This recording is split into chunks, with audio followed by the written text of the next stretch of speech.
دا په کندوز ولایت کې د اساد 24مه منځغونډه ده.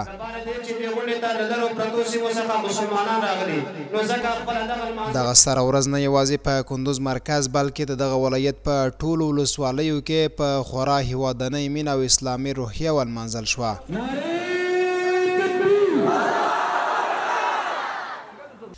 د دغه ولایت ځایي مسؤلینو د اساد 24مه د امریکا او د هغې د متحدینو د 20 کلن اشغال پر وړاندې د افغان ولس د قربانۍ او سرښندنو د بریا ورځ یاده کړه.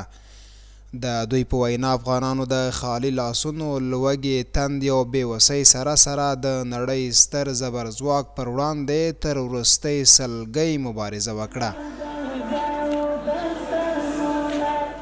زرګونو کسان چې دا راټول شوي وو، په دې کې د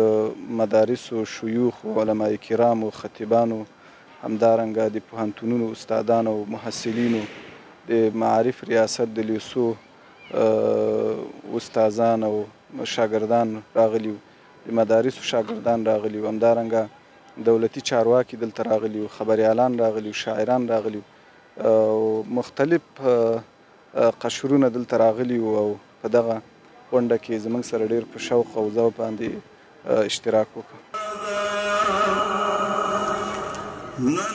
ورته مهال د کندوز اوسېدونکو بیا د اساد 24مه یوازې د یو سیاسي تحول ورځ نه بلکې د روښانه راتلونکي، پرمختګ، سوکالۍ او خپلواکۍ د پیل ورځ وبلله او ژمنه یې وکړه چې د خپل سر په بیه به له حاکم اسلامي نظام څخه دفاع او ملاتړ وکړي. ټولو افغانانو ته، ټولو خپلو غیر ولس ته داسې یو دغه لرم، داسې یو تقاضات لرم چې د خپل دولت او د خپلې ادارې قدر وکړي، په ډېره درنه سترګو ته وګورئ او که په هر لحاظ باندې، که په هره طریقه باندې د دې ملاتړ وکړي او تر شا یې ودرېږئ. ځکه داسې یو وخت و چې موږ او تاسو په ویره کې شپې تېرولې، داسې یو وخت و چې زموږ او ستاسو په حیا او عزت باندې خارجیانو لوبې کولې، داسې یو وخت و چې زموږ او ستاسو حق د بل چا، او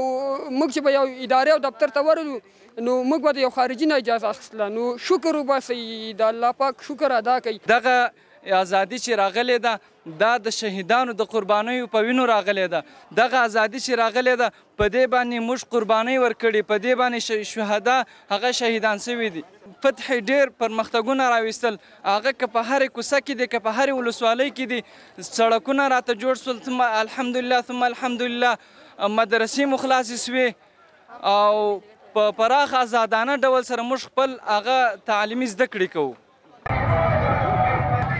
د اساد 24مه داسې مهال په کندوز ولایت کې ولمانځل شوه چې دا تاریخي ورځ نه یوازې په دغه ولایت بلکې د پلازمینې کابل په ګډون د هیواد په ټولو ولایتونو کې په شانداره مراسمو سره ولمانځل شوه.